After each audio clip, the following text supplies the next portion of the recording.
La FRCA, le GDS, l'ARP et le CIRAD vous présentent Terre d'ici, spécial Rita Animal.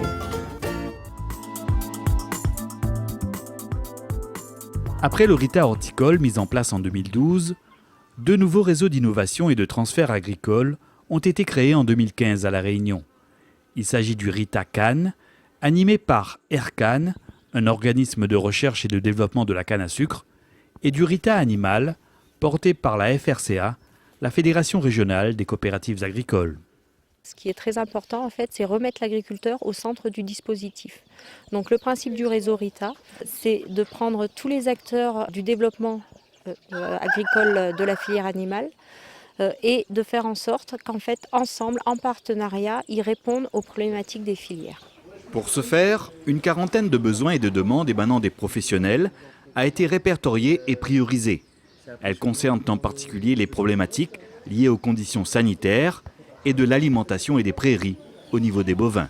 C'est effectivement se baser sur des problématiques de recherche qui concernent réellement les agriculteurs, qui concernent leurs préoccupations et avec une réponse attendue assez rapidement.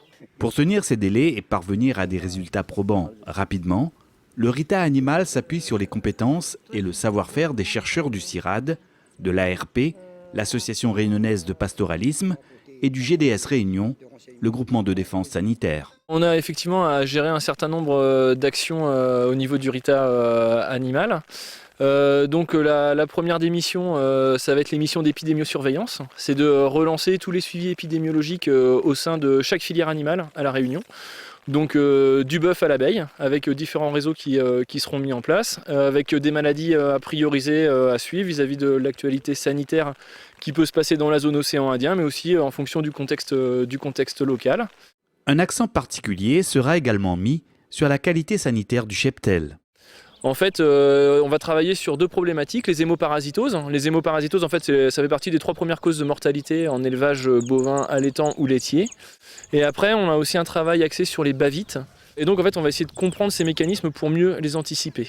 Des axes de travaux sur les salmonelles et la qualité de l'eau seront aussi conduits de manière plus spécifique pour les filières hors sol. On va tester des solutions pour les éleveurs afin d'avoir une eau de bonne qualité. Et enfin, il y a un dernier volet qui va concerner les problèmes d'infertilité et de mortalité des veaux en filière allaitante.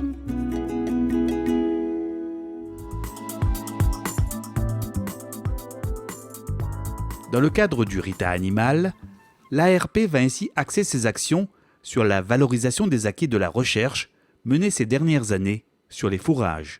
Pour cela, donc, on a décidé de faire un point sur l'ensemble des recherches menées dans ce domaine ces 15 dernières années par le CIRAD notamment et l'ARP et puis l'ensemble des partenaires pour pouvoir remettre à jour les référentiels techniques et c'est cette base-là qui va permettre de développer tout un ensemble d'outils de formation, de diffusion, d'outils d'aide à la décision qui vont nous permettre de renouveler notre démarche de conseil auprès des techniciens et des éleveurs et de développer l'aspect formation et animation en élevage.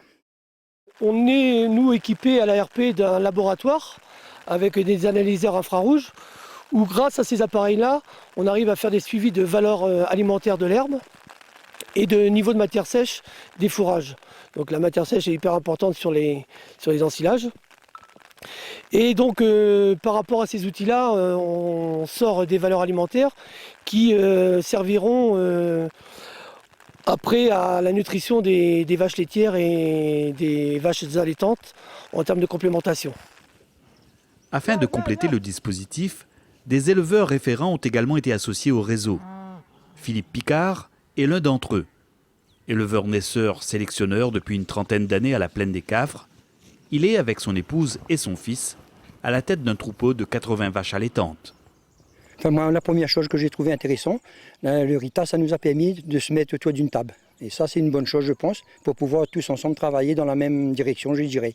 Mais en même temps, si je suis président de l'AIAP, l'AIAP, son premier rôle, c'est l'herbe, travailler sur le fourrage pour que les éleveurs, demain matin, aient des références un peu plus avancées. Enfin, moi, je pense pouvoir amener un petit peu d'expérience. Comme il disait, 30 ans d'un métier, on commence à avoir un peu d'expérience sur la qualité de l'herbe, savoir comment faire une bonne prairie. Et je pense que je peux apporter des idées dans ce sens-là. On s'est rendu compte qu'entre les différents DOM, on a des problématiques communes qui sont d'ordre climat, qui sont l'insularité. Voilà. En fait, tout ce qui est fait, le travail qui est fait sur une problématique sur un département peut effectivement être transférable dans un autre département. Et puis ça permet d'échanger et de compléter, d'aller plus loin et plus vite, bien évidemment.